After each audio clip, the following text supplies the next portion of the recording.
오늘부터 두 번에 걸쳐서 요나서 3장의 말씀을 설교할 예정입니다. 자, 오늘 첫 번째 설교에서는 이 3장 전체에 대한 강해와 함께 이 죄에 대한 참된 회개가 무엇인지를 다룰 것이고, 또 다음 주 설교에서는 예수님께서 요나 선지자와 니느웨 사람들에 대해서 말씀하신 누가복음 11장 32절 말씀을 통해서 복음의 메시지를 선포할 예정입니다. 자, 우리가 지난 시간에 살펴보았던 이 말씀에서는 이 요나가 물고기 뱃속에서 드린 회개의 기도를 살펴보았습니다. 하나님은 그때에 요나의 회개를 받아주셨고 그에 대한 징계를 거두어 주셨습니다. 하나님은 물고기에게 명령하셔서 요나를 육지에 토해내게 하셨으며, 그래서 요나는 기적적으로 생존할 수 있었습니다. 자, 더 놀라운 것은 하나님께서 요나에게 다시금 선지자의 사명을 허락해 주셨다는 사실입니다. 요나는 일전에 이 선지자로서의 사명을 완전히 저버리고 멀리 도망갔기 때문에 그 직분을 빼앗기더라도 아무런 할 말이 없었을 것입니다. 그렇지만 하나님은 요나를 깨끗이 용서해 주셨고, 용서의 증거로서 그에게 선지자로서의 예언의 영을 다시금 허락해 주셨습니다. 자, 본문을 다시 한번 살펴보겠습니다. 자, 1절과 2절 말씀에 여호와의 말씀이 요나에게 두 번째로 임하셨다. 너는 일어나 저 큰 성읍 니느웨로 가서 내가 너에게 말한 그 성읍을 향하여 외쳐라 라고 하십니다. 자, 하나님은 요나에게 다시 나타나셔서 지난번과 똑같은 명령을 내리십니다. 자, 하나님께서 명령하신 것은 니느웨로 가라는 것과 또한 거기서 하나님께서 그에게 말씀하신 것을 외치는 것이었습니다. 이것이 요나가 받은 선지자로서의 사명이었습니다. 자, 이번에 요나는 하나님 말씀에 불순종하지 않았고 곧장 일어나서 니느웨로 갔습니다. 자, 3절 마지막을 보게 되면 니느웨는 사흘 길이나 걸어야 할 정도로 매우 큰 성읍이었다고 나와 있습니다. 자, 여기에서 3일 동안 걸어야 했다는 내용은 이 니느웨 성읍과 그 주변에 속해 있는 모든 마을들을 다 합친 규모가 3일 길이었다고 보는 것이 타당합니다. 자, 실제로 니느웨 성벽 안에 있는 이 도시 자체, 그 성벽으로 둘러싸인 도시 자체는 3일씩이나 돌아봐야 할 만큼 크진 않았기 때문입니다. 그렇지만 니느웨는 그 주변의 지역들과 함께 다 합쳐서 엄청나게 많은 인구가 살고 있는 도시임에 틀림없었습니다. 요나는 하나님의 영에 붙잡혀서 담대하게 니느웨 성 안으로 들어갔습니다. 그는 성 가운데로 들어가서 하루 동안 다니면서 이제 40일이 지나면 니느웨가 무너질 것이다 라고 선포하기 시작했습니다. 자, 그가 실제로 이 말만을 반복해서 말한 것인지 아니면 거기에다 다른 설명을 덧붙였는지는 나오지 않습니다. 그렇지만 요나는 하나님께서 그에게 주신 말씀을 가감없이 모두 다 선포했습니다. 자, 요나가 전했던 말씀은 하늘로부터 내려오는 하나님의 심판을 예언한 것이었습니다. 그 심판은 하나님께서 직접 정하신 것이기 때문에 이 40일 이후라는 정확한 날짜가 지정되어 있었습니다. 그 약속한 40일이 지나게 되면 그 예언은 반드시 성취될 것이고 그 누구도 하나님의 심판을 막을 수는 없었습니다. 자, 회개하지 않는 자에게 이 말씀은 절망만을 가지고 왔을 것입니다. 그렇지만 하나님 앞에서 마음이 낮추어진 사람은 요나의 메시지에서 하나님의 긍휼하심과 또 용서의 소망을 발견할 수가 있었습니다. 여러분, 하나님은 죄를 심판하시는 공의의 하나님이시지만 동시에 죄인들을 오래 참으시는 인내와 사랑의 하나님이십니다. 자, 이 아시리아 제국은 그들이 이 큰 제국을 이룬 이후에 수백 년간 하나님 앞에 극악한 죄를 쌓아왔던 악한 나라였습니다. 자, 그리고 요나에게 하나님 말씀을 들었던 이 사람들 역시 자기 조상의 죄를 답습해오면서 하나님의 진노를 계속 불러일으키고 있었습니다. 하나님은 그 사악한 족속들을 사전에 경고 없이 얼마든지 멸망시키실 수 있었습니다. 실제로 과거에 소돔과 고모라 사람들에게는 이 니느웨 사람들이 받은 것과 같은 은혜가 베풀어지지 않지 않았습니까? 그들에게는 따로 유예기간이 주어지지 않았고 그저 천사 두 사람이 그 성읍에 방문한 지 단 하루 만에 불과 유황이 내려와서 멸망을 당하게 되었습니다. 여러분, 그렇다면 니느웨 백성들의 죄가 소돔과 고모라보다 덜 악했기 때문에 이런 긍휼을 얻었던 것일까요? 물론 니느웨는 소돔과 고모라와 같이 극심한 성적 타락에 빠진 도시는 아니었습니다. 그렇지만 고대 근동의 지역의 국가들은 이 정도의 차이만 있었을 뿐이지 모두 다 하나같이 육적인 방종과 온갖 음란한 우상숭배에 쩌들어 있었습니다. 게다가 아시리아는 그들의 강력한 군사력을 앞세워서 주변 민족들을 정말 잔혹하게 학살하기로 이름난 국가였습니다. 따라서 니느웨의 죄는 이 다른 이방 민족들과 비교해서 결코 적지 않았던 것입니다. 자, 그럼에도 불구하고 니느웨는 이방인들을 향한 하나님의 긍휼하심을 보여주는 증표로서 선택되었고 요나로부터 하나님의 말씀을 듣는 은혜를 입었습니다. 하나님은 니느웨를 무려 40일간이나 더 인내해 주시겠다고 말씀하셨고 그 인내는 그들의 지금까지의 죄에 비해서 너무나 과분한 것이었습니다. 자, 그렇다면 요나의 메시지에 대한 니느웨 사람들의 반응은 어떠했습니까? 자, 그들이 하나님 말씀에 대해서 보인 반응은 놀라울 정도로 명확하고 즉각적이었습니다.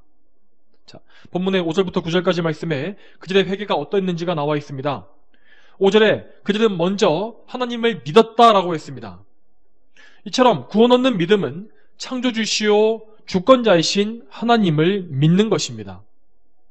죄인은 하나님께서 온 세상 만물의 주인이심을 인정하고 그분께서 공의롭게 심판하시는 심판주이심을 알게 됨으로써 그분 앞에 자신의 죄가 얼마나 큰지를 자각하게 됩니다. 죄인은 자신의 악한 본성 그 자체와 또한 그 본성에서 나오는 모든 언행심사 하나하나가 다 하나님 앞에서 죄악된 것임을 알아야 합니다. 그래야만 그는 하나님 앞에서 긍휼하심을 간구하며 참된 회개를 하게 되는 것입니다. 다음으로 그들은 금식을 선포했으며 지위 고하를 막론하고 붉은 베옷을 입고 제위에 앉았다고 했습니다. 자, 그런데 사실 이러한 행동은 니느웨 사람들과 같은 이방 종교인들에게서는 찾아보기가 힘들었던 것입니다. 자, 이방 족속들은 이 죄에 대한 슬픔이 무엇인지를 알지 못했고 또한 슬픔보다는 기쁨을 더 많이 표현하는 것을 미덕으로 여겼습니다. 이렇게 금식을 선포하고 굵은 베옷을 입는 것은 자신의 육신의 안락함을 포기하고 자신의 몸을 괴롭게 만드는 것으로서 원래는 하나님의 선민인 이스라엘 백성들이 회개할 때에 행했던 관습이었습니다. 그렇지만 지금만큼은 상황이 역전되어서 오히려 하나님과 원수되었던 이 아시리아 사람들이 하나님 앞에 금식하며 굵은 베옷을 입고 제위에 앉게 되었습니다.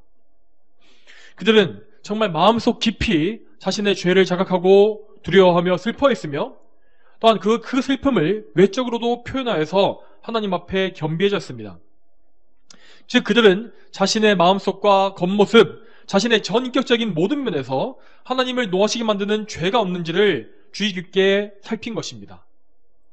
자, 이러한 회개의 불길은 삽시간에 니느웨 성읍 전역으로 번져갔고 즉시 궁궐에 있었던 왕에게도 그 소식이 전파되었습니다. 자, 여기에서 왕이 보였던 반응은 더욱더 놀랍습니다. 자, 그는 신하들로부터 어떤 히브리 사람 선지자가 나타나서 40일 후에 니느웨가 무너질 것이라는 예언을 했다는 이 예언을 선포했다는 소식을 들었습니다. 자, 만일 이때 이 왕의 마음이 강팍해져 있었다면은 그는 당장 요나를 잡아들여서 그의 입을 봉했을 것입니다. 혹 이 왕이 요나의 말을 들으려는 마음이 있었다 하더라도 요나를 불러서 직접 그 말을 들으려고 하는 것이 아마 왕들의 일반적인 행동이었을 것입니다. 그렇지만 이 왕은 요나를 불러들이지도 않았으며 그저 자신의 신하들에게서 전해들은 소식만으로도 즉시 회개했습니다. 그는 그 소식을 듣자마자 왕좌에서 일어나서 왕복을 벗어버렸으며 다른 백성들과 똑같이 마찬가지로 제 위에 앉았습니다. 그는 아시리아라는 대제국을 다스리는 왕이었지만 하나님께서 그 위에 계시는 온 세상의 왕이심을 알고서 복종했던 것입니다. 이처럼 높으신 하나님 앞에서는 왕이든 귀족이든 평민이든 노예이든 구별이 없이 모두 다 그분의 피조물이요 또한 작은 종에 불과합니다. 아시리아 왕은 이처럼 하나님 앞에서 왕으로서의 모든 권위를 다 포기해버렸고 다른 백성과 똑같은 위치로 자신을 낮추는 그런 왕의 모범을 잘 보여주었습니다. 자, 그리고 7절부터 9절까지 말씀에서 왕은 모든 백성에게 대대적인 회개를 선포하고 있습니다. 그는 이미 백성들이 자발적으로 시행했던 금식에 더해서 가축들까지도 금식에 동참하도록 하는 강력한 명령을 선포하고 있습니다. 자, 이 말씀의 의미를 잘 해석할 필요가 있습니다. 자, 아시리아 사람들이 아무리 영적으로 어두운 이방인이었다 할지라도 이 가축들까지 인격체로서 죄의 책임을 진다고 생각하지는 않았을 것입니다. 자, 이 말씀이 무슨 의미냐면, 자, 고대에는 이 가축을 통해서 상업과 공업과 농업 등의 모든 경제활동이 다 이루어지지 않았습니까? 자, 그러므로 이 가축에게 먹이를 주지 않는다는 것은 가축이 활동하지 못한다는 얘기고, 그렇다면 곧 그 나라의 모든 경제활동과 일상생활이 다 정지된다는 의미였습니다. 따라서 아시리아 왕은 이 가축들까지도 모두 다 금식에 포함시킴으로써 그 나라의 모든 경제활동과 일상생활까지도 다 포기하고 하나님께만 매달릴 것을 촉구했던 것입니다. 즉 그들은 하나님께 회개하고 구원받는 것, 이 멸망을 피하여 하나님께 돌이키는 이것이 그들에게 가장 중요한 일임을 알았던 것입니다. 그리고 8절에 그는 말하기를 하나님께 힘써 부르짖으며 각자 자기의 악한 길과 자기의 손으로 행한 폭력에서 돌아오게 하여라 라고 말합니다. 자, 아시리아 왕이 내렸던 이 명령에서 가장 중요한 내용이 바로 여기에 있습니다. 자, 여러분, 금식을 하고 굵은 베옷을 입고 제위에 앉는 것, 이런 외적인 모습들은 마음속에 회개가 없을지라도 얼마든지 할 수 있는 일입니다.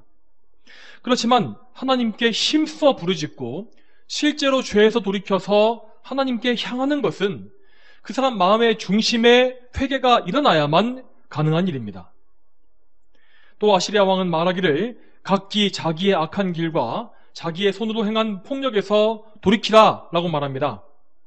이것은 니느웨 사람들 각 개인이 지은 개인적인 모든 죄들과 또한 국가적으로 다른 국가에게 행했던 모든 잔인한 폭력들을 멈추라고 선포한 것입니다. 이렇게 대대적인 회개를 명령한 뒤에 아시리아 왕은 그의 백성들이 하나님의 긍휼하심을 의지하고 바라보도록 권면하고 있습니다. 이어지는 9절 말씀에 하나님께서 뜻을 돌이키시고 그분의 맹렬한 진노에서 돌아서시면 우리가 멸망치 않을 줄 누가 알겠느냐 라고 하지 않습니까? 여러분, 요나가 니느웨에서 선포했던 말씀은 단지 그들에게 임박한 심판과 그 기간에 대한 것뿐이었습니다. 자, 그 말씀에는 어떤 조건도 덧붙여지지 않았기 때문에 그들은 하나님께서 그들을 용서해 주실 것이라고 감히 확신하기가 어려웠던 것입니다. 그럼에도 불구하고 그들은 자신들이 할 수 있는 한 최선을 다해서 참된 회개로 하나님께 나아갔습니다. 그리고 그들은 그런 참된 회개 가운데 하나님 앞에 긍휼하심을 간구하면서 그들을 멸망에서 구해주시기를 간절히 기도했던 것입니다. 이처럼 니느웨 사람들은 왕으로부터 가장 작은 백성이 이르기까지 하나님 앞에 참된 회개를 하게 되었습니다. 그리고 더 놀라운 사실은 하나님께서 마치 기다리셨다는 듯이 그들을 용서하시고 심판의 예언을 거두어주셨다는 사실입니다. 10절 말씀에 하나님께서 그들이 행한 일들, 곧 그들이 악한 길들로부터 돌이키는 것을 보시고 하나님께서 용서하셔서 그들에게 내리겠다고 말씀하신 재앙을 내리지 아니하셨다. 이 말씀을 통해서 우리는 니느웨 사람들의 회개가 어떤 외식이나 위선이 아니라 참된 회개였다는 사실을 확인할 수가 있습니다. 하나님과 원수지간이었던 니느웨 백성들에게 하나님의 놀라운 구원의 은혜가 임함으로써 그들에게 정말 하나님께서 베풀어 주시는 참된 회개의 역사가 일어났던 것입니다. 여러분, 이렇게 니느웨 사람들이 갑작스럽게 회개했던 사건은 물론 첫 번째로 놀라운 기적임에 틀림이 없습니다. 자, 그렇지만 우리는 이 아시리아에 대한 역사적인 기록들을 통해서 이 일이 벌어지기 전부터 이미 하나님께서 니느웨 사람들의 마음을 준비해 주셨다는 사실을 알 수가 있습니다. 자, 먼저 당시 아시리아는 이 나약한 왕들의 연이은 통치 때문에 일시적으로 그 국력이 약해진 상태였습니다. 자, 그리고 요나가 니느웨를 방문하기 몇 년 전에는 아시리아 전역에 큰 전염병이 돌아서 많은 사람들이 사망했고, 또한 하늘에 일식 현상이 벌어져서 온 백성이 그것을 보면서 공포에 떨었다고 기록되어 있습니다. 여러분, 이 고대 국가 사람들은 이 태양을 어떤 신적인 존재로 숭배했기 때문에 이 태양이 빛을 잃어버리고 캄캄해지는 일식 현상을 어떤 심판의 징조로 생각했던 것입니다. 이렇게 하나님께서는 요나를 보내시기 이전에 니느웨 사람들에게 두려움을 주심으로써 그들의 마음밭을 겸손하게 만들어 놓으셨던 것입니다. 그리고 이렇게 심판의 두려움이 전 국가적으로 임했던 가운데 하나님의 심판의 말씀이 선포되자 니느웨 사람들은 그 말씀을 통해서 전 국가적인 회개를 선포하고 하나님께 모두 돌이키게 된 것입니다. 여러분, 이처럼 하나님은 당신께서 구원하시기로 작정하신 사람들에 대해서 은혜의 섭리를 허락하십니다. 하나님께서는 사람의 외모나 조건에 관계없이 당신께서 기뻐하시는 사람들을 예정하시며 또한 그들을 부르실 수 있고 그들을 얼마든지 자기 백성으로 삼으실 수 있는 분이십니다. 우리는 여기에서 우리의 구원이 오직 하나님의 주권에 달려있다는 사실을 확실히 믿을 수 있어야 합니다. 하나님은 당신께서 원하시는 대로 사람들을 구원하시고 또 당신이 원하시는 대로 버리실 수 있는 주권자이십니다. 하나님은 누구에게서도 빚진 적이 없으시고 또한 사람들의 죄와 멸망에 대해서도 어떤 책임이 없으신 분이십니다. 하지만 죄인들은 구원과 유기에 대한 이 예정교리에 대해서 악한 의문을 많이 품곤 합니다. 그들은 특히 하나님께서 죄인들을 버리신다고 하는 이 유기의 교리에 대해서 하나님께서 누군가를 유기하시기로 작정하신다면 그를 버리시기 위해서 그를 죄로 등 떠미시는 것이 아니냐, 그의 죄에 대해서 하나님께서 책임지셔야 하는 것이 아니냐라고 주장합니다. 여러분, 그렇지만 그것은 사실이 아닙니다. 여러분, 죄와 멸망에 대한 예정은 결코 사람들이 죄짓도록 강요하는 방식으로 이루어지지 않기 때문입니다. 하나님은 완전히 선하신 분이시기 때문에 악을 조성하실 수가 없습니다. 그 대신 하나님은 이 악인들의 죄악을 허용하시고 그들의 본성대로 허용하시고 또한 하지만 동시에 통제하심으로써 그분의 선하신 계획이 다 성취되게끔 역사하시는 것입니다. 오늘 우리가 살펴본 이 본문도 구원에 대한 하나님의 주권을 명확히 보여주고 있지 않습니까? 여러분, 요나 선지 당시에 이 고대 세계에는 니느웨 백성 외에도 수많은 민족들과 국가들이 존재하지 않았습니까? 그렇지만 그들은 이 니느웨 백성들처럼 죄를 회개하도록 하는 은혜를 덧입지 못했으며 결국 다 자기의 죄 때문에 멸망하고 말았습니다. 심지어 하나님의 선민이라 부르는 이 북이스라엘 백성들조차도 대부분이 회개하지 못하고 자기 마음대로 행하지 않았습니까? 이 북이스라엘 사람들은 분명히 모세 오경을 알고 있었고 다윗의 시편과 솔로몬의 잠언과 그리고 선지자들의 말씀도 알고 있었습니다. 그들은 이스라엘의 여호와 하나님을 분명히 알고 있었습니다. 그렇지만 그들은 하나님을 심히 대적하고 진노하시게 했던 그 죄악들로 인해서 하나님께 버림받았고 결국 자기 죄를 따라가다가 멸망당하고 말았습니다. 반면에 니느웨 사람들은 하나님을 믿는 것에 대해서 아무것도 모르는 사람들이었지만 그럼에도 불구하고 단지 요나가 선포했던 한마디의 설교로 인해서 완전히 뒤집어져서 하나님께로 돌이켰던 것입니다. 이처럼 하나님께서 하고자 하시면 정말 짧고 단순한 복음의 메시지 한마디만으로도 사람은 구원을 받을 수가 있습니다. 여러분, 우리는 이러한 현상의 원인을 모두 다 하나님의 영원전의 작정에서 찾아야 합니다. 다시 말하지만 구원은 하나님께 달려있는 것입니다. 하나님은 그분께서 기뻐하신 자들을 구원하실 수 있는 권한이 있으신 분이시기 때문입니다. 우리는 이 하나님의 주권에 대해서 원망하거나 불평해서는 안 됩니다. 오직 우리 죄인들이 해야 될 일, 우리 죄인들이 가야만 하는 길은 오직 죄를 버리고 하나님께로 돌이키는 것과 또 하나님의 크신 은혜에 매달리는 것입니다. 또한 여러분, 오늘 말씀을 통해서 우리는 하나님의 용서하심에 대해서 바른 지식과 믿음을 가질 수 있어야 합니다. 여러분, 하나님께서는 용서하시되 정말로 깨끗이 아무 남김이 없이 깨끗이 용서해 주시는 분이십니다. 오늘 본문에서 하나님은 이스라엘 사람이나 이방 민족을 차별하지 아니하시고 모두에게 용서를 베풀고 계십니다. 어떤 사람이 진정으로 회개해서 하나님께 돌아올 때에 하나님은 그 사람의 죄를 완전히 사해 주셨던 것입니다. 이렇게 하나님의 용서하심은 참으로 완전하고 흠이 없다는 사실을 여러분 잘 기억하시기 바랍니다. 여러분, 하나님과 다르게 우리 인간 간의 관계를 잘 생각해 보시기 바랍니다. 자, 만일 누군가가 우리에게 심각한 죄를 짓게 된다면 우리는 어떻게 행동하겠습니까? 그 잘못한 사람이 우리에게 진심 어린 사과를 한다면 우선 용서는 가능할 것입니다. 우리는 예수님 말씀에 순종하기 위해서라도 회개한 사람들을 용서해 주어야 마땅합니다. 그렇지만 우리가 아무리 용서를 해주고 싶더라도 그 사람에 대한 관계는 예전과 똑같을 수가 없고 뭔가 모르게 상처와 앙금이 남게 되어 있습니다. 그들과 이전처럼 어떤 편안한 관계로 돌아가지 못하거나 혹은 비슷한 일이 다시 벌어졌을 경우에 정말 돌이킬 수 없이 관계가 깨어지고 마는 것입니다. 이것이 바로 우리 인간의 한계입니다. 그렇지만 하나님과의 관계에서는 그런 일이 없습니다. 하나님께서는 진정으로 자기 죄를 깨닫고 회개하는 사람을 완전히 용서하시기 때문입니다. 성경 말씀은 이렇게 완전한 하나님의 용서에 대해서 선포하고 있습니다. 시편 103편 12절 말씀에 동이 서에서 먼 것 같이 주께서 우리의 허물을 우리에게서 멀리 옮기시며 라고 하였고, 히브리서 8장 12절 말씀에 내가 그들의 불의를 긍휼히 여기고 그들의 죄를 더 이상 기억하지 않을 것이다 라고 말씀하십니다. 이 말씀처럼 하나님께서는 참되게 회개하는 사람들을 불쌍히 여기시며 그들의 죄를 더 이상 기억하지 아니하시는 은혜의 하나님이십니다.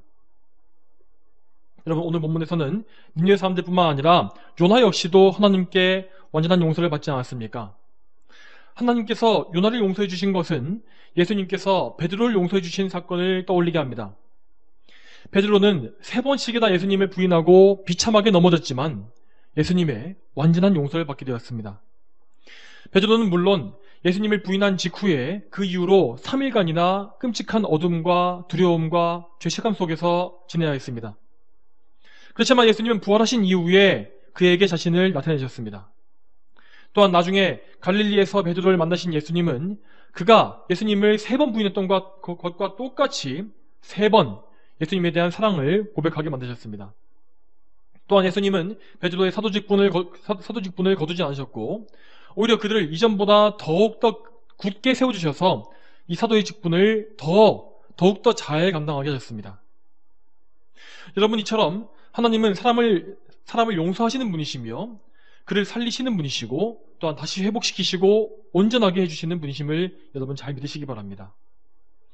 우리는 절대로 하나님의 용서하심을 우리 인간의 낮은 수준으로 생각해서는 안 됩니다. 하나님께서는 참되게 회개한 사람을 결코 다시 죄인으로 취급하지 않으십니다. 여러분, 어떻게 이러한 용서가 가능한 것일까요? 첫 번째로 가장 핵심적인 이유는 하나님께서 사랑과 인자하심과 그 긍휼이 영원하시고 무한하기 때문입니다. 또한 하나님의 이러한 성품은 불변하시기 때문에 결코 그분은 변덕을 부리시는 일도 없습니다. 이렇게 그분의 변치 않는 성품으로 인해서 우리는 한 번 구원으로 예정된 사람이 죄를 짓더라도 결코 용서받지 못하거나 버림받는 일이 없다는 사실을 굳게 믿을 수가 있습니다. 또한 우리의 회개는 우리의 진정성에 달려있는 것이 아니라 예수 그리스도의 십자가의 공로에 달려있다는 사실을 우리는 항상 믿어야 합니다. 자, 본문 9절 말씀에서 아시리아의 왕은 말하기를 하나님께서 뜻을 돌이키시면 우리가 멸망치 않을 줄을 누가 알겠느냐 라고 말했습니다.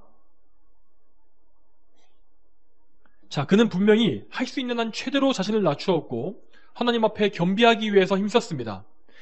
자, 그럼에도 그는 하나님께서 그와 그 백성들을 용서해 주지 않으실 가능성을 염두에 두어야만 했는데 이는 그들이 확실한 속죄의 근거가 무엇인지를 알지 못했기 때문입니다.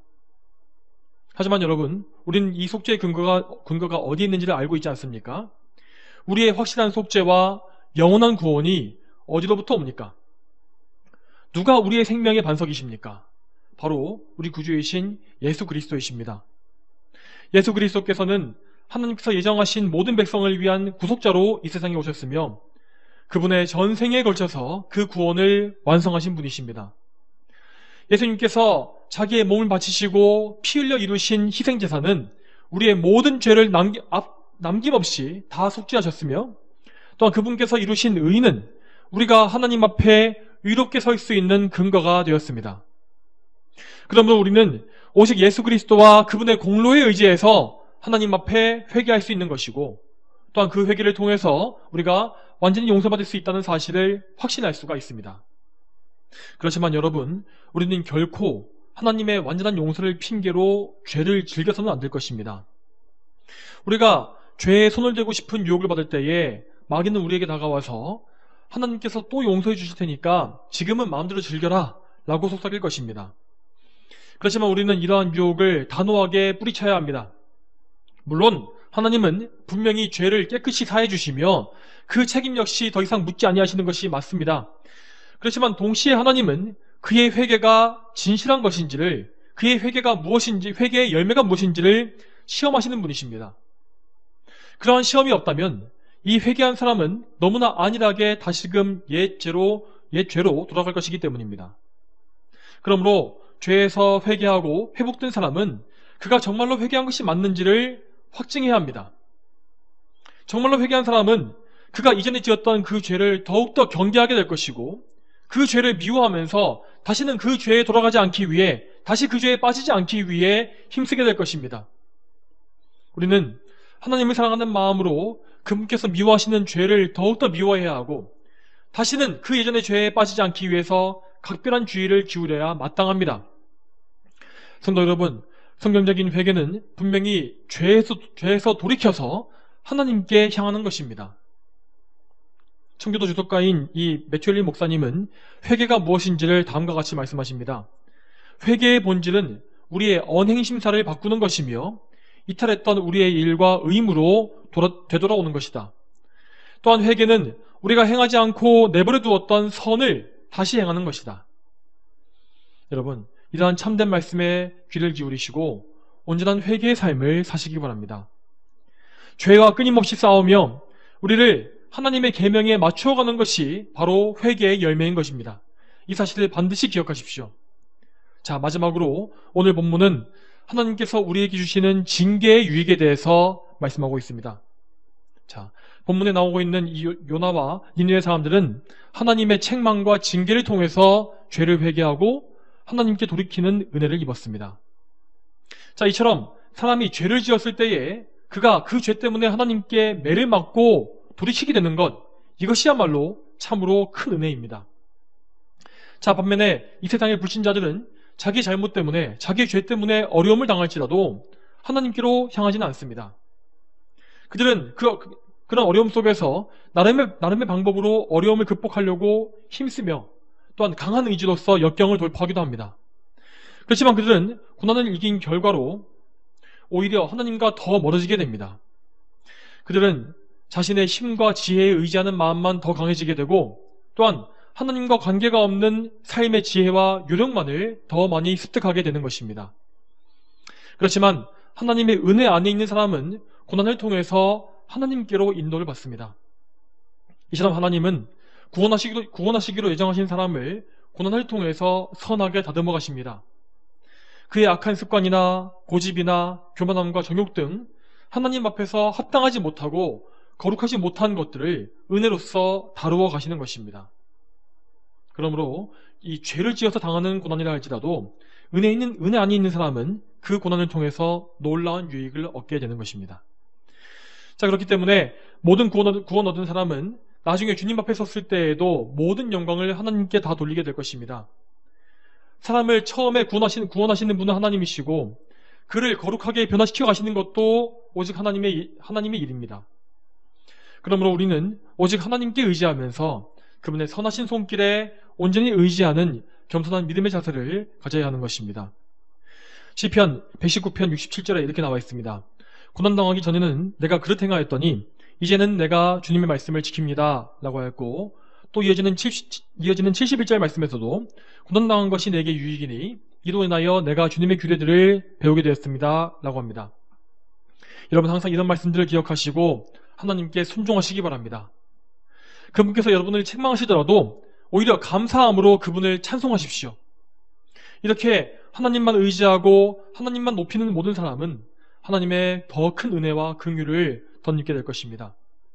이 사실을 믿으시고 항상 참된 회개를 통해서 하나님께 모든 영광을 다 올리시는 여러분이 다 되시기를 바랍니다. 네, 기도하겠습니다. 거룩하신 아버지 하나님, 오늘도 요나서의 말씀을 통하여서 참된 회개가 무엇인지, 또한 하나님의 이 완전한 용서가 무엇인지를 보게 하심에 감사드립니다. 저희가 참으로 예수 그리스도의 공로에 의지하고 예수님의 그 보혈의 은혜에 의지해서 항상 하나님 앞에 죄를 회개하고 또한 죄 씻음 받는 은혜를 누릴 수 있도록 도와주시옵소서. 그리하여서 저희가 하나님의 용서하심이 완벽하다는 사실을 저희가 또한 믿게 하시며 항상 하나님 앞에 믿음의 자유를 누리면서 늘 하나님 앞에 기뻐하고 또한 이 믿음의 자유 가운데에서 하나님의 계명에 순종하는 그런 주님의 거룩한 백성들이 다 될 수 있도록 도와주시기를 소망합니다. 감사드리며 예수님의 이름으로 기도 올립니다. 아멘.